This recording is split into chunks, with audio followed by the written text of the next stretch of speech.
ஒரே கிராமம், 4 பஞ்சாயத்து, 2 எம்எல்ஏக்கள். கோவையில் ஒரு வினோத தேர்தல் களம். கடந்த தேர்தலில் கொடுக்கப்பட்ட வாக்குறுதியை நிறைவேற்றுமா அரசு என எதிர்பார்க்கும் மக்கள்.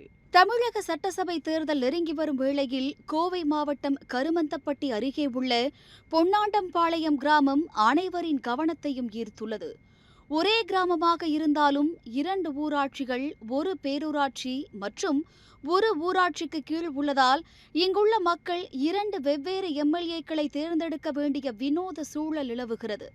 சுமார் 300 குடும்பங்கள் வசிக்கும் இக்கிராமத்தில் உள்ள 7 தெருக்கள் 4 உள்ளாட்சி அமைப்புகளின், அதாவது மோப்பிரிபாளையம் பேரூராட்சி, கனியூர், அரசூர், நாரணாபுரம் ஊராட்சிக்கு கீழ் வருகின்றன. இதனால் இக்கிராமத்தின் ஒரு பகுதியினர் சூலூர் தொகுதிக்கும் மற்றொரு பகுதியினர் அவிநாசி தொகுதிக்கும் வாக்களிக்கின்றனர்.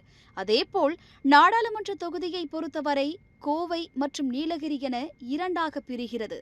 இந்த வினோத எல்லை பிரிப்பால் அவதிகளே அதிகம் என்கின்றனர் அக்கிராம மக்கள். குடிநீர் உள்ளிட்ட அடிப்படை வசதிகளை பெறுவதற்கும் அரசு ஆவணங்களை பெறுவதற்கும் பல்வேறு அலுவலகங்களுக்கு அலைய வேண்டியுள்ளதாக அவர்கள் வேதனை தெரிவிக்கின்றனர். ஏற்கனவே தேர்தல் வரும்பொழுது இந்த கிராமத்திற்கு வாக்குறுதிகள் கொடுப்பதற்காக வருகின்றனர். ஆனால் இதுவரை எந்த விதமான நடவடிக்கையும் எடுக்கவில்லை.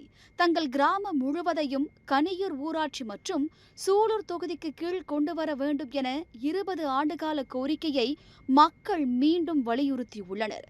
கடந்த தேர்தலின் போதே தேர்தல் புறக்கணிப்பு போராட்டம் செய்தோம். அதற்கு திமுக ஆதரவு கொடுத்தது. ஆனால் ஆட்சிக்கு வந்த பிறகு எந்த விதமான நடவடிக்கையும் எடுக்கவில்லை என அவர்கள் தெரிவித்துள்ளனர்.